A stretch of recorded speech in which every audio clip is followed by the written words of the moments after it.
The Midnight Express. A steel serpent slicing through the heartland. It promised a swift journey, a comfortable slumber, a seamless arrival. This time, it delivered something far more sinister. A chill settled over the passengers as the train lurched to a halt, not at any designated stop, but in the desolate expanse between stations. An unscheduled delay, the conductor's voice crackled over the intercom, his tone betraying a hint of unease.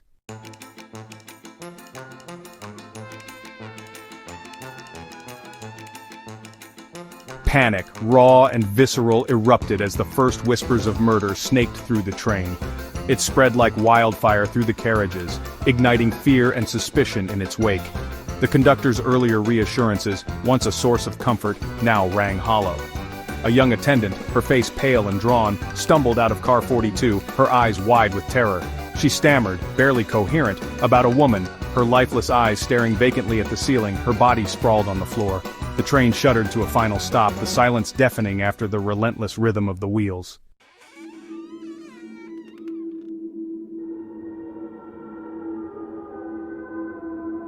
Detective Michelson, a man hardened by years of staring into the abyss of human cruelty, surveyed the scene with a practiced eye. Car 42, now bathed in the harsh glare of forensic lights, felt more like a tomb than a passenger car. The air, thick with the metallic scent of blood and the sterile tang of disinfectant, clung to his trench coat like a shroud. Every tick of his watch, every whispered consultation, every flash of a camera bulb, amplified the urgency of the situation. Time, he knew, was both an ally and an enemy. An ally in that it slowly unveiled the secrets hidden within the crime scene.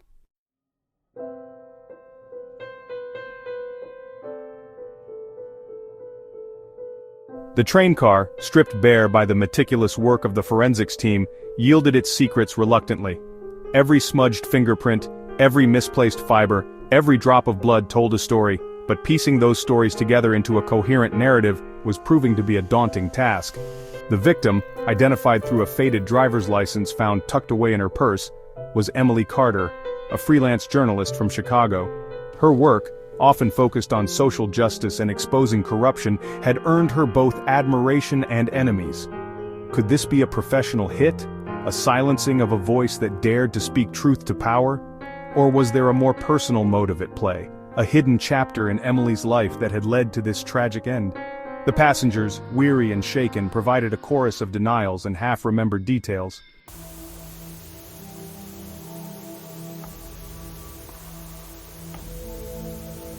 Hope, flickering like a candle in the wind, arrived in the form of grainy footage from the train's security cameras.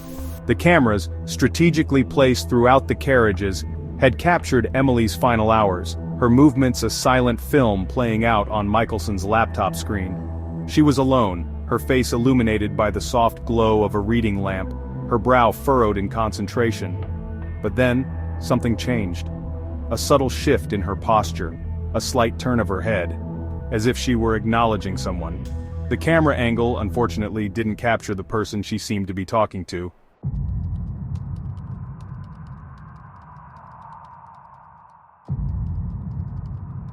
The investigation took a sharp turn, veering from the well-trodden path of routine inquiries into the uncharted territory of the unknown. The phantom passenger, the unseen presence in the security footage, became Michelson's obsession. He scrutinized every frame, every pixel, hoping to extract a clue, a defining characteristic, anything that could lead him to the elusive figure. He consulted facial recognition software, its algorithms whirring and churning, comparing the grainy image to a database of millions. The results, however, came back inconclusive. The image was too distorted, the angle too oblique.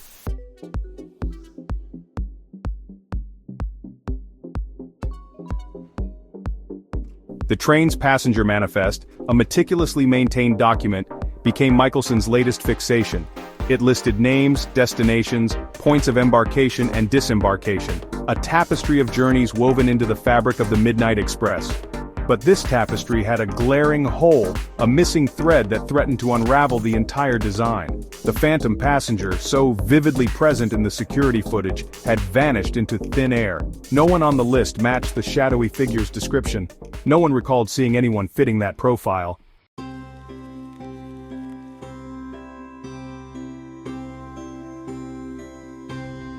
The train's audio logs, a cacophony of ambient noise and muffled conversations, became Michelson's next target. He listened intently, his ears straining to pick up any clue, any whisper that could shed light on the phantom passenger's identity or motive.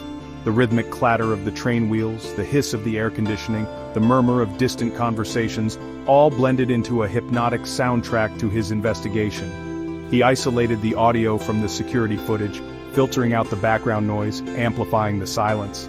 And then he heard it. A faint, almost imperceptible sound like a whisper in the void. A voice, low and indistinct, but definitely there.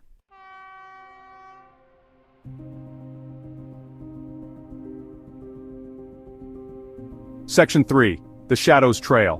While the forensics lab worked tirelessly to decipher the audio, Michelson turned his attention to the outside world. The phantom passenger, he reasoned, didn't just materialize from thin air. He had a life beyond the confines of the Midnight Express, a trail that extended beyond the train tracks. He scoured through hours of surveillance footage from the train station, meticulously tracking every individual who had boarded the train around the same time as Emily Carter. He analyzed ticket purchases, credit card transactions, even social media check-ins, hoping to find a digital footprint that matched the phantom's description. His investigation led him down a rabbit hole of dead ends and false leads. Each potential suspect, once scrutinized, proved to be nothing more than a figment of his imagination, a shadow cast by his own desperation. The phantom, it seemed, had an uncanny ability to erase his tracks, to blend into the background noise of everyday life. Just when Michelson was about to succumb to despair, a breakthrough arrived from an unexpected source. The forensics lab, after days of painstaking analysis, managed to isolate a single, chillingly clear phrase from the audio recording. The voice, low and menacing, uttered 3 words: "Endgame approaches now."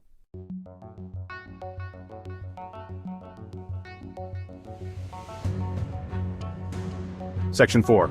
False apparition? The phrase, "Endgame approaches now," reverberated in Michelson's mind, echoing the ominous tone of the phantom passenger's voice. What did it mean? Was it a threat, a warning, or a cryptic clue to a larger conspiracy? The words were like pieces of a puzzle, seemingly random but hinting at a hidden picture, a larger truth waiting to be revealed. He shared the phrase with his team, their faces reflecting the same mixture of confusion and determination. They brainstormed, tossing around theories, dissecting the words, searching for any connection to Emily Carter's life, her work, her relationships. Could Endgame be a code word, a reference to one of her investigative pieces, a project she was working on before her untimely demise? Or was it something more sinister, a clandestine operation, a hidden agenda that had ensnared Emily in its web of intrigue? The possibilities seemed endless, each more outlandish than the last. The lack of concrete evidence, the phantom passenger's elusiveness, the cryptic message, all pointed towards a conspiracy so deep, so meticulously orchestrated, that it defied logic and reason. Michelson, however, refused to be swayed by speculation. He knew that the truth, however elusive, lay hidden somewhere amidst the chaos, a beacon of clarity in a sea of doubt. He just had to trust his instincts, follow the evidence, and hope that it would lead him to the phantom passenger, the man who held the key to unlocking the mystery of Emily Carter's murder.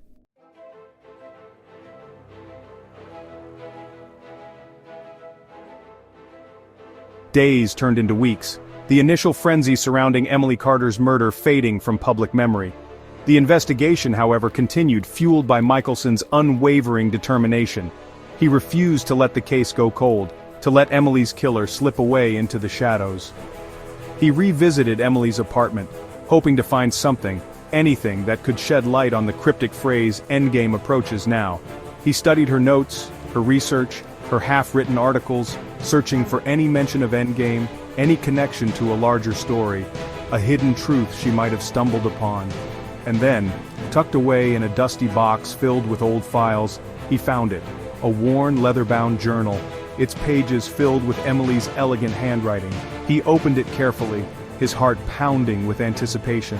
As he flipped through the pages, a chilling realization dawned upon him. This was no ordinary journal. It was a chronicle of Emily's investigation into a clandestine group known only as the Endgame Collective.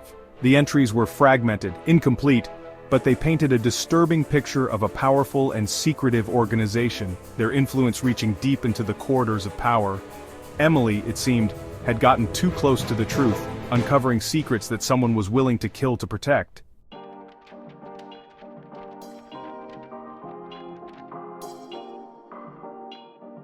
Emily's journal, a Pandora's box of secrets, became Michelson's obsession. He devoured each entry, his mind racing to connect the dots, to decipher the cryptic clues Emily had left behind. The entries were a mix of personal reflections, detailed observations, and fragments of information about the Endgame Collective, their rituals, their motives, their web of influence. She wrote of shadowy figures in high places, of clandestine meetings, of a plan so audacious, so sinister, that it threatened to shake the very foundations of society. Emily, it seemed, had stumbled upon a conspiracy far deeper, far more dangerous than she could have ever imagined. One name appeared repeatedly throughout the journal, scrawled in the margins, underlined with a sense of urgency: Silas. Who was Silas? A member of the Endgame Collective, an informant, a lover? Michelson didn't know, but he sensed that unlocking the mystery of Silas was crucial to understanding Emily's murder and bringing her killer to justice. The journal was more than just a collection of words. It was a desperate plea for help, a message in a bottle tossed into the sea of Emily's fears. She knew she was in danger, that she was walking a tightrope over an abyss of secrets. But she pressed on, driven by her unwavering commitment to truth and justice. And now, Michelson found himself carrying the torch, bound by a promise whispered from beyond the grave.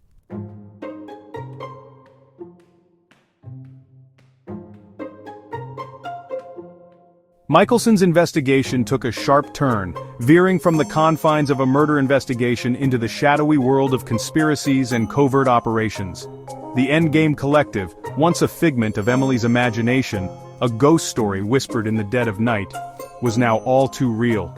He assembled his team, their faces a mix of skepticism and intrigue as he laid out the evidence. The journal entries, the cryptic phrase from the audio recording, the phantom passenger's uncanny ability to vanish without a trace. They were dealing with a sophisticated adversary, an organization that prided itself on secrecy and ruthlessness. He tasked his team with researching the Endgame Collective, digging into historical archives, financial records, and online forums, anything that could shed light on their origins, their members, their ultimate goal. The deeper they delved, the more they realized the truth was stranger, more disturbing than fiction. The Endgame Collective, it seemed, had roots in ancient societies, their beliefs a toxic blend of mysticism, elitism, and a thirst for power. They believed they were the architects of destiny, the chosen few destined to shape the world according to their own twisted vision. The train, the phantom passenger, Emily's murder, it was all part of a grand design, a macabre symphony conducted from the shadows. Michelson, armed with Emily's journal and unwavering determination, vowed to silence their deadly music once and for all.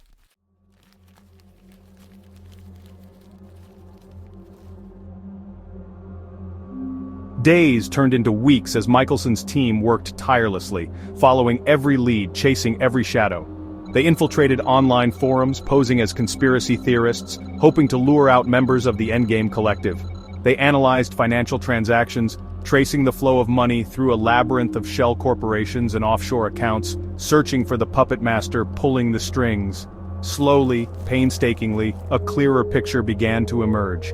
They identified key players, influential figures in business, politics, and media, their public personas carefully crafted masks concealing their allegiance to the Endgame Collective. One name in particular stood out: Victor Sterling, CEO of a powerful tech conglomerate and a prominent philanthropist.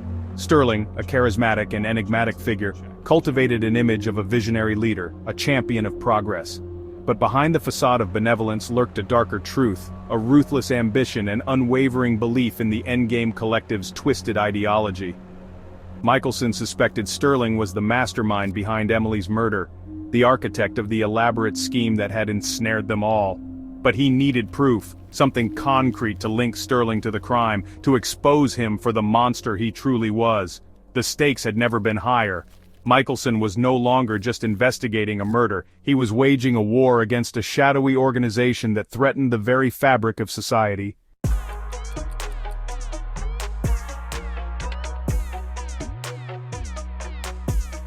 The investigation took on a new urgency, a race against time to stop the Endgame Collective before they could execute their plan.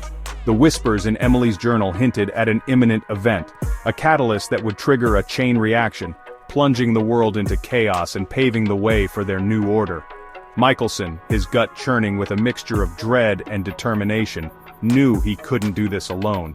He needed help, someone on the inside, someone who could provide the crucial piece of information, the key to unlocking the Endgame Collective's plan and stopping them once and for all.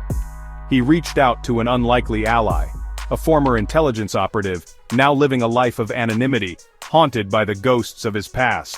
The man, known only as the Weaver, possessed a unique understanding of the shadowy world of conspiracies and a network of contacts that stretched across the globe. The Weaver listened intently as Michelson laid out the case, his eyes betraying a flicker of recognition at the mention of the Endgame Collective. When Michelson finished, the Weaver spoke, his voice low and gravelly. "You've stumbled onto something bigger than you can possibly imagine, Detective. But if you want to stop them, you'll need to play their game. And trust me, it's a game where the only rule is survival."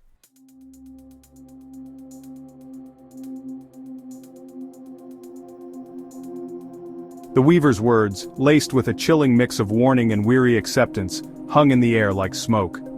Michelson, though a seasoned detective, felt a shiver crawl down his spine. He was stepping out of his comfort zone, into a shadowy labyrinth of conspiracies. Trusting the Weaver was a gamble, but Michelson had no other choice. The stakes were too high, the clock ticking too fast. He needed someone who understood the language of shadows. The Weaver began to weave a plan, a tapestry of misinformation. It was a dangerous game, one played with lives hanging in the balance. The Endgame Collective was not just an organization, it was an ideology. Its tendrils reached into every facet of society. The game of cat and mouse had begun, a deadly dance between hunter and hunted. Michelson, the desperate detective, leaked information about a fictitious witness. The bait was set, the trap laid, now all they had to do was wait. The Endgame Collective reacted with predictable fury. Their movements became bolder, more reckless. Surveillance teams reported increased activity around known safe houses. The Endgame Collective was preparing for something. And how was Victor Sterling connected to all of this? Michelson needed to stay one step ahead. The line between right and wrong blurred with every passing hour. He had become a manipulator of truth. He had promised her justice, but it seemed like a distant, flickering light. The Endgame Collective took the bait. Michelson led a tactical team to a nondescript warehouse. Inside, chaos awaited. The trap was sprung. A firefight erupted. The Endgame Collective vanished.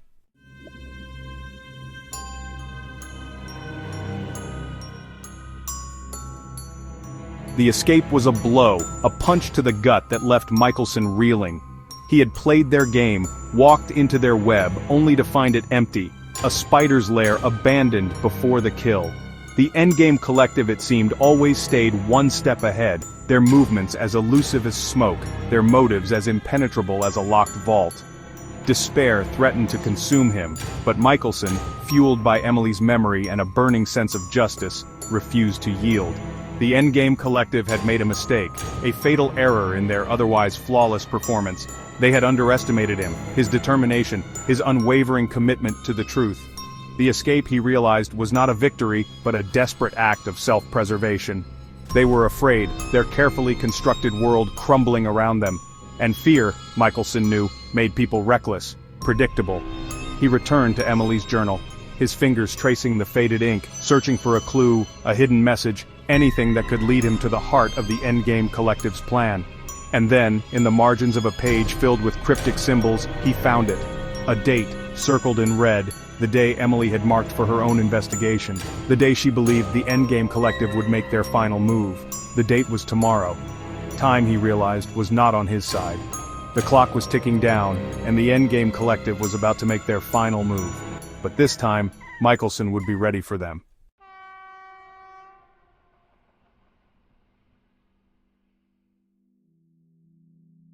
The investigation into Emily Carter's murder reached a dead end. Insufficient evidence, case closed but not forgotten. Whispers continued, echoing through power corridors, hinting at unseen forces. The phantom passenger remained an enigma, a ghost in the machine. Michelson, haunted by Emily's memory, knew the case was far from over. The silence was not an ending but a beginning, a prelude to a storm. Years passed, seasons changing, time marching on with relentless indifference to the unsolved mysteries that haunted the human heart.